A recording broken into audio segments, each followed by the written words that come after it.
Canary sound.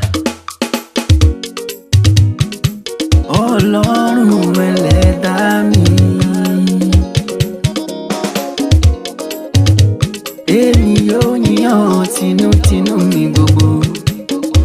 Níwájú àwọn òrìṣà lèmi yóò máa kọrin yìn sí ọ.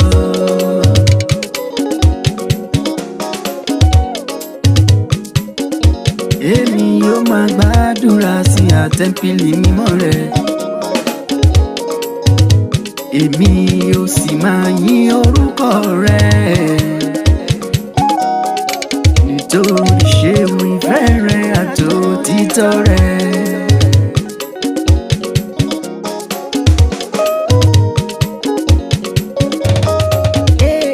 Nítorí wọ́n gbé ọ̀rọ̀ rẹ ga bí orúkọ rẹ.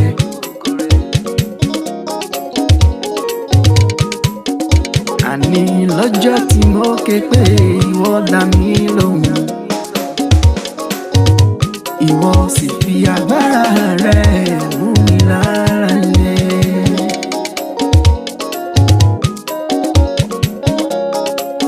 Gbogbo àwọn ọba yẹn yan Ọlọ́run.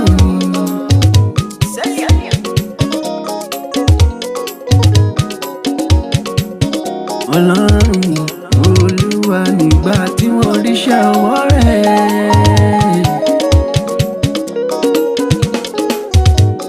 Nítòótọ́ wọn ó máa kọrin nípa ọ̀nà Olúwa wa. Nítorí wípé ńlá ni ògo Ọlọ́run. Bí Olúwa tilẹ̀ ga síbẹ̀ ó júbà àwọn onírẹ̀lẹ̀. Ṣùgbọ́n àwọn agbéraga ló mọ̀ lókè rere. Bí èmi tilẹ̀ rìn ìrìn pọ́njú mi, ṣùgbọ́n ìwọ ló sọ mí di àyè. Ẹ̀bẹ̀ mi Olúwa nawọ́ rẹ̀ sí ìbínú ọ̀tá mi. Ọwọ́ ọ̀tún rẹ̀ kó gbà mí.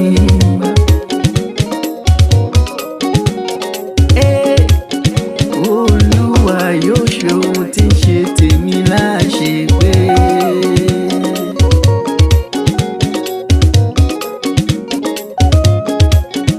Olúwa àánú rẹ̀ dúró láyéláyé.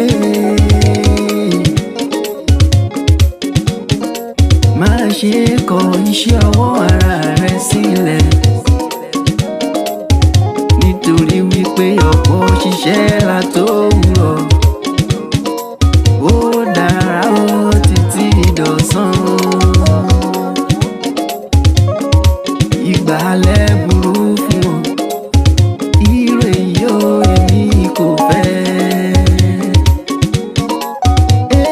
Mo fẹ́ kí ọjọ́ alẹ́ mi. Mo fẹ́ kí ọjọ́ alẹ́ mi.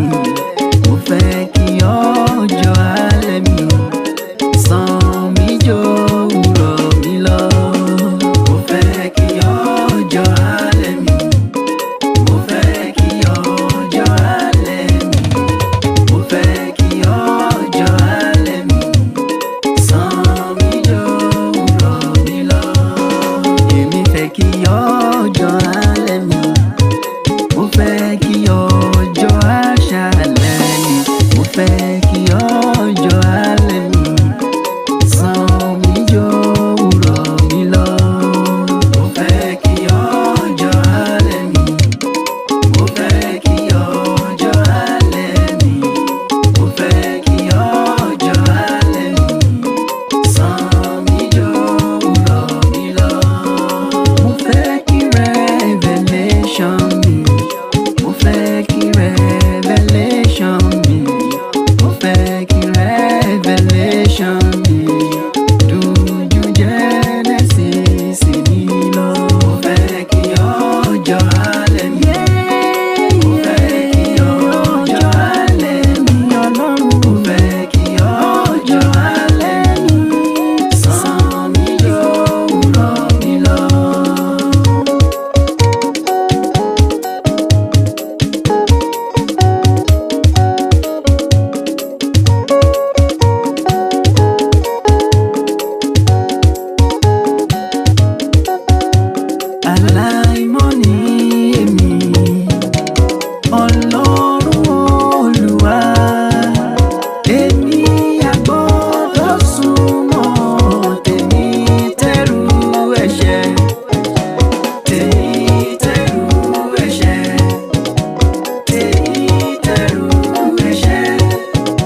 sound.